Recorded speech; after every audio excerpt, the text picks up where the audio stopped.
Hello, my beautiful jewels and gems and all of my mommies out there. I cannot tell you how ecstatic I am right now, okay?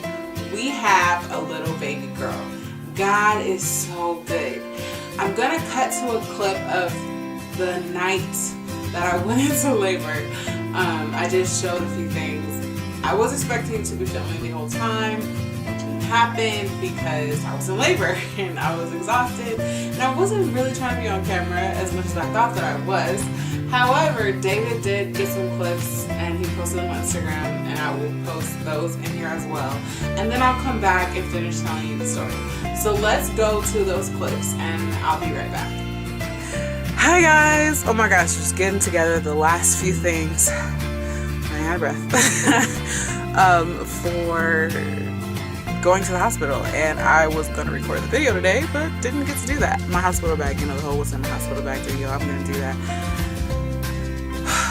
I'm in labor. I'm pretty sure my water broke, so David is packing up the car right now. It's kind of crazy. He just put the car seat in and he just packed up his stuff, and me and Selena's stuff is right there ready to go. Yes, her name is Selena. Can't wait to meet her. I'm gonna bring you guys with us. I'm feeling pretty good right now. Just a little out of breath, but other than that, man, we're just excited. Her due date's still not for a few days. It is about 10:45 p.m. and yeah, it's happening. So I'll check back with you guys in a little bit. Whew. So here's everything. I got my sweater and my purse. This is the bag that we're taking in with all Selena's stuff in it, which I will show you guys what it was later. My jacket, because it's kind of cold.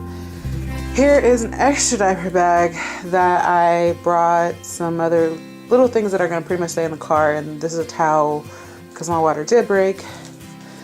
And here I brought a fountain so that I can be calm. My camera bag. Here's the duffel bag I'm taking with all my stuff in it. It's actually David's bag. David's backpack. That's all he needs, right? And a blanket for him. And a pillow. It's your boy Dave D. Here with Chauntel. Water breaking. It's going down. We having this baby right now. It's active. I don't know what it's gonna do. It's happening right now. The baby good. Oh my god. So we picked up a munching pill, and we split it, and then we got to the hospital. It was like 11:30. My water broke at 10:15. We got to the hospital about 11:30. We kind of just lollygagged for about 15 minutes. And then he was like trying not to be excited, but he was so excited. He's like, let's go in there, you know. I'm just like, okay, whatever. Because I wasn't tripping because I knew that it wasn't going to be happening anytime soon anyway. So we go inside, and we had to go through the emergency, and then the security guard was like, it's that time? And I'm like, yeah, it's that time, you know. So we go upstairs, and then we walk up to the front desk, and the lady's like, so how can I help you? And I was like, I thought that was such a ridiculous question, but I was just like, well, I think I need to be admitted. So she gets us into a room. We had this really nice nurse. She was amazing. And by the way, I wasn't sure. I saw a lot of people on YouTube talking about giving, you know, your nurses something, bring something for them, and I absolutely believe that is a really good idea. And I'm totally gonna go back and bless my nurses with something special because they were so incredibly nice. God really blessed me with great nurses from the beginning pretty much to the end. The end started getting kind of thin, I don't know, but anyways, so they admit us into the room. I mean, they're looking at this room like, man, this looks like a little hotel suite. Like, it was pretty surprising, like, how nice it was. And so I get in the bed, I'm sitting there, and she's like, okay, like, I kind of told her my story, and I don't think she was convinced completely that I was, you know, in labor. And then the midwife came in maybe an hour later, so I'm just chilling there for an hour. Actually, me and David took a walk and all that. She came in, she checked me and did kind of like what you do in a pap smear, which was very uncomfortable, and I was not happy about it. And she pretty much told me, I'm not sure. She wasn't convinced that this was amniotic fluid, but I was like, I'm pretty sure. So she left. She had to go look at it under the microscope. The nurse told me that amniotic fluid dries a certain way, so I'm like, okay, whatever. So she goes and she checks and she comes back and she's like, okay, you know, this is amniotic fluid. Like, your water has broken. And she checked to see how far I was dilated. I was only 1.5 centimeters, and I had an appointment like that Thursday before, so 3 days prior, where I was 1 centimeter dilated, I was only 1.5. So that means in 3 days I had only gone 0.5. I was like, what? So I started to walk, and David walked with me, and then I told him to rest for the second time around. So she said walk for about an hour, so I did, and I did this in 2 different spurts. Oh. How you feel, baby? Oh, horrible. Get the camera out of my face. So I had walks about 2 hours.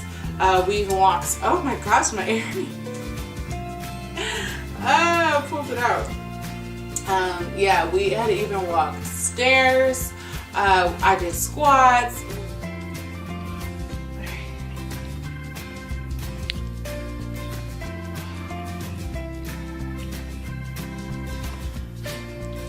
Chauntel doing squats right now. And so then 6 hours later, like that morning, the midwife checked me again, and she was like, you're still 1.5 centimeters. And I was like, what? So from there, I was just like, I don't know what to do. Like, I wanted to do everything naturally. That was my plan. More so than anything, I just didn't want an epidural. I wasn't planning on getting any medicine, but I was like, you know what, whatever. I really don't care that much. My mom told me that she had gotten some medicine, and I just was like, I want to get this going. I was still not very dilated, and I was starting to feel some pains. My contractions were starting to get closer together. They're about like 4 or 5 minutes apart. They were still kind of sporadic, and as they had been since I got to the hospital. So I went ahead and took this medicine that, as she said, ripens your cervix, and you can take it orally or vaginally. Luckily, I was able to take it orally, and pretty much it just helps you to open your cervix. But it wasn't the one that I was trying to run from, which is Pitocin. So I was like, okay. So she was like, with this medicine, you can still walk around, and it'll just naturally just get your body moving. And I was like, cool. So 6 hours in, only 1.5 centimeters. I had also brought my fountain with me during this whole process, and my plan was to listen to Zen music, watch my fountain to help me breathe the contractions. I didn't take any Lamaze classes or anything like that. And so it worked pretty well at the beginning, and then I started to actually really dilate. I was opening, and I think I was at about 5 centimeters. It was getting real. I had walked another hour, so altogether I had walked about 3 hours. That last time walking was hard. I had to talk myself through that one. And so my plan was also, if you've watched my videos, to kind of squat or like hold the bed or do different things. Use the yoga ball. I tried the yoga ball, didn't do much for me. I did at the very beginning, but as I started getting closer and more open, it just hurt more. I thought about standing up and walking, but I was like, nope. If I move at all, I am not gonna continue going through this. I'm gonna need the medicine. And David and my dad were coaxing me, like they took turns, one fanning me, one talking to me, helping me breathe through it. I couldn't have got through this without them. And let me tell you, like, seriously. So they're fanning me, and I'm like, I know that when you go into this and you have pain, that people are mean. So my goal was like not to be mean. I ended up just kind of being bossy instead. So I'm like, fan me, don't fan me. You know, come closer, move away. You're too close, you know. Talk to me, you know, do this. And I just kept telling them stuff to do. Kept yelling at David about music because people kept calling on the phone, and it kept cutting the music off that I was listening to, my Zen music. So it was just so much going on at once. So that's all that was going on during this time. The nurse later told me that your hormones are all over the place, which makes you go up and down, up and down, up and down, up and down. So I was pulling the covers on and off, and they're fanning me and fanning and unfanning. It was just craziness. So when I got to about 6 to 7 centimeters, Selena was all the way at the bottom, and she was ready to come out, and I was ready to push her out. So I started pushing, and it was terrible. Like, I could not help but push, which was bad, and I didn't realize how bad at the time. But the nurse looked at me, she said, oh, I understand why, you know, this is so difficult for you. It's so difficult for you because the baby's all the way down. She was able to feel her head all the way down. And so I tried between 5 and then 6 to 7 centimeters. I was screaming at the top of my lungs because I was in so much pain. And so it got to the point where I couldn't stop pushing. And she said, Chauntel, if you don't stop pushing, everything that you're trying to avoid, everything that you're trying to prevent is going to go out the window. You're going to end up with a C-section because your cervix is not going to let the baby come out. It's going to be swollen. And you're going to end up with an epidural because you're going to have a C-section. So she was pretty much like, you need to get, you know, yourself under control. And so I tried really hard. At about 5 centimeters I could. When I got to 6 or 7, I could not. I tried it for about 15 minutes and I was just like, look, I can't stop pushing. So instead of me end up getting all this other medicine, just go ahead and give me, you know, a medicine that will, as she said, take the edge off. So I took some medicine through the IV and it definitely took the edge off. I felt like as soon as it hit my body, I felt like this cool, calm, that's how I felt. And I was like, wow, okay. So I just stayed with that, but I could still feel the pain. It was just kind of helped a little, kind of made me high and drowsy and sleepy. And David's, you know, I just remember him standing there and he was counting with me, 1, 2, 1, 2. My dad said I was in that state for about an hour where I was trying to breathe through that stuff, man. And at the end, like at the end of that hour or whatever it was, I started screaming again. I mean, there was a few screams in between, but I was able to control it a lot better after I got the medicine.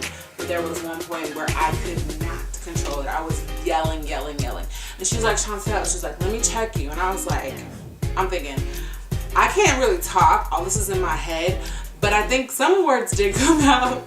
And I was like, how do you know, like how will you know if the baby's ready? Because she was like, let me check you, maybe the baby's ready. And I didn't think enough time had passed between when she gave me the medicine and where I was. So I was like, you're not sticking your hands anywhere unless you know that something is about to go down. Like, that's what I wanted to tell her. But I mean, I didn't have a choice. So I'm just like, okay, whatever, just check and see. And so she did, and she's just like, okay, like she's ready, And so she told me to push. She said, we're gonna start pushing. And so she told me to push, and I tried pushing, and I pushed wrong. So when I pushed wrong, she was like, look, if you don't do this correctly, if you don't breathe right, the baby's gonna go back inside. And I was like, what? We are not doing that. So I was like, all right. So my dad kind of came in at that point, and he kind of like helped me breathe through those. I mean, it's the opposite of breathing that you would normally do. So I was just like, what the heck? So somehow I got it, and I started pushing. You push on the contractions, apparently. So I pushed on the contractions. I started doing it right. David was standing right in front of me. He was looking really excited. I saw him like revving up like he was watching the game or something, and his team was winning. Like, that's how he looked. And then the nurse was like smiling, and she was like, I can see that black hair. And as soon as she said she could see that black hair, I was motivated. I was like, all right, let's do this, And the amazing thing is that I had been trying so hard not to push for so long. Pushing was the most relaxing thing ever in life. I was so happy to be able to push. Like, it was just amazing, most amazing thing. In fact, besides the ring of fire, which is when the crown of the baby's head is like right there and it's really coming out, pushing the baby out was way easier than dealing with all that pain of my contractions. So let me just say that. So if you can get through that cervix dilating, I think you can get through the labor a lot easier. Push, baby. Baby, push. 1, 2, push, 3, push, push, push. I see her. Push, push, push, push. 6, She's almost 7, out. Come on, baby. 8, Come on, baby. Push, 9, push, push. 10. Okay, Push, push, push. Breathe in. Breathe in, baby. Breathe in, breathe in, breathe in, breathe in, breathe in. All right, get your next breath. Fill up, fill up. All right, 1, Woo, baby, she's almost there. 2, She's almost there.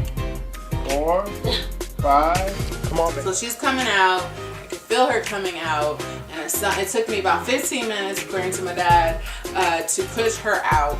And when she came out, I just saw her go up in the air, and I guess that was the point where they like squirt in the mouth. And I was just waiting. I was waiting like on pins and needles, like like, breathe, baby, cry, cry, cry. I think it was about 5 seconds where she wasn't crying, and I was getting worried. And then all of a sudden she started crying, and I started crying, and I just started saying, my baby, my baby, my baby. I must have said my baby like 8 times. I was like, she's alive. I love her. I said like something like, I've been talking to her all this time, and she's here now. And I just, I'm so crying now.